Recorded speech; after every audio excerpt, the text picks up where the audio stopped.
Hi everyone, this is the Jeffrey 16 show. You're welcome. So, 2 episodes away, I started talking about family systems and how the dysfunctionality in the family can begin to show up in your workplace. You might not know, but I'm trying to bring to notice that some of those things are from your childhood and you can all actually work on them. Just follow me. So, I've mentioned people pleasing, I've mentioned approval seeking, I've mentioned avoidance of conflict, and now today I want to talk about hyper control or micromanagement.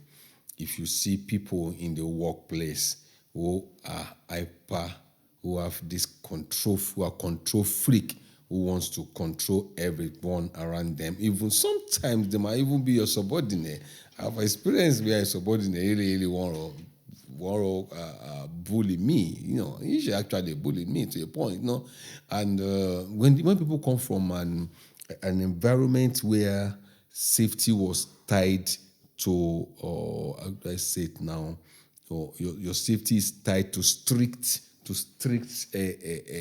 environment. Yes, your safety is tied to something strict that if you go out by 8 and you come back, anything can happen to you. You must not leave this house. You must not know all those environments. So it has been fear. It is fear-based. And then you are told that you're brought up that if that is not strict enough, you are not safe. So you want to create an environment of tightness, environment of strictness around you, so that you feel safe. So even when you give someone something to come and to go and do, you still go there and want to double check that the person is not going to fail, because you think you don't feel safe giving people things to do. So people like this cannot delegate. They cannot delegate in peace. Yeah. If they delegate to you, they're still going to follow you up, and it's like they are still doing what they have asked you to do. And so you ask yourself, why this hyper control? They want to know where you're going, they want to know, they sit by the office camera, want to see who is moving, want to see, and then they're always on the phone. I saw you are moving, where are you going? So they create that strict environment because they grew up to think or believe that if the environment is not strict enough, there's no safety. Now, the safety here is not necessarily about safety of life and property. It's emotional safety. They will feel vulnerable if the environment is not you're not walking on eggshell enough. You everything is not uptight. If they come around and see you smiling, they wonder what's making you people laugh, and you wonder why you're laughing. I used to have a boss like that. Now, someday he came around where we live in that house and we walk from there, and that was long time ago. And he said, "Why are you people laughing?" And we look at each other. We have finished the work. It was even on Friday. And it did not feel safe that we are laughing. You need to create something, an environment that will be so panic-ridden, because that is when they feel safe. That's when they feel emotionally safe. They feel vulnerable when things are going smoothly and they are not in charge. People like that don't go on leave.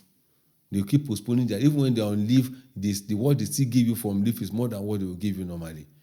It's a dysfunctionality that came from their family upbringing and is now in the workplace. And when you put that kind of thing in the workplace, it's not only them that are going to having problem. Every other person around them is going to also feel unsafe. Even when you have no reason to fear, even if you have no reason to fail, the dysfunctionality of this kind of people around you can make you to fail. And so I tell people, business owners and organizational leads, that if you do not handle a few things in the organization, your result, your overall result is going to be problematic. And you know something, I've told HR and business owner this thing. You do not look at somebody's mental health as his own personal problem. His own one dysfunctional staff is able to destabilize the functionality of the team, and that is going to affect the overall productivity of your organization. So that's why you must take mental health of your staff very, very seriously. You must do that as a matter of commitment. Thank you very much. This is Jeff 316 Show. You are welcome.